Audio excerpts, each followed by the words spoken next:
তুমি ভাবো আমি শুধু মাটির মূর্তি? না, আমি তোমার বিশ্বাসে বেঁচে থাকি। হ্যাঁ, তোমার ঘরের সেই ছোট্ট নীল ছেলে।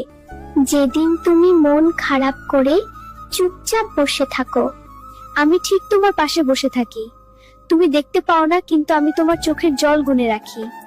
যেদিন তুমি রাগ করে আমাকে ভোগ দাও না, আমি অভিমান করি না, কারণ আমি জানি তোমার রাগের ভেতরেও আমার জন্য ভালোবাসা আছে।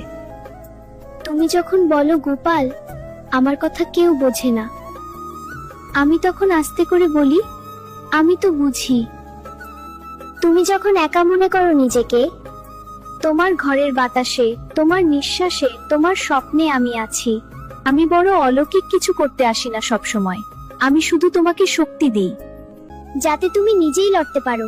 দুঃখকে ভয় পেও না, আমি যখন তোমার পাশে আছি। আমাকে মিষ্টি না দিলেও চলবে, কিন্তু আমাকে ডাকবে মন থেকে।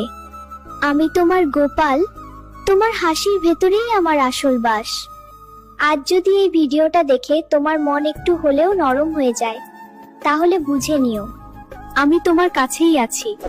একটা লাইক আমার তোমার কাছে আসা সার্থক হবে।